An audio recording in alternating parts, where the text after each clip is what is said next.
আমি কাফি ভাইকে বলবো, আপনি হয়তো জানেন না, যারা অটো চালায়, যারা অটো চালিত ব্যাটারি চালিত অটো চালায়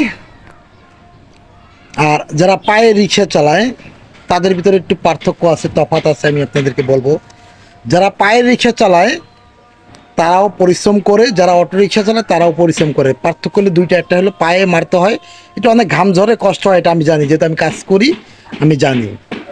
কিন্তু যারা অটো চালায়, যারা পায়ের রিক্সা, আপনি বলছেন যুবক ছেলেরা চালায়, হ্যাঁ ভাই, যুবক ছেলেরা বেশি চালায় অটো।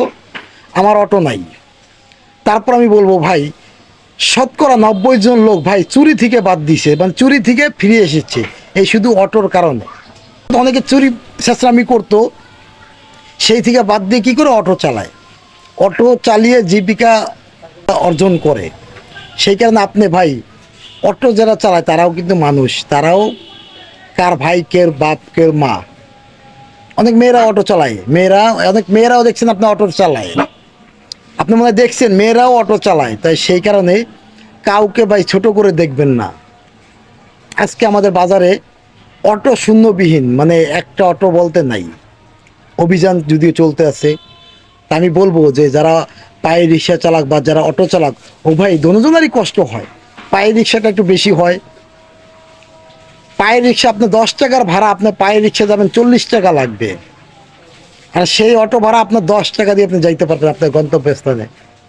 দেখেন, সবাই তো ভাই চায় যে আপনার কম টাকার ভিতর যাইতে। বর্তমান যে বাজার মূল্য বা বর্তমান যে আয় মানুষের, সেই আয় অনুযায়ী বর্তমানে মানুষে আপনার 40-50 টাকা যদি আপনার 10 টাকা রিক্সা ভাড়া হয়, তখন কীভাবে যাবে? তখন বাধ্যতামূলক অনেকে অটো রিক্সা ব্যবহার করে বা অটো রিক্সা চলে যায়।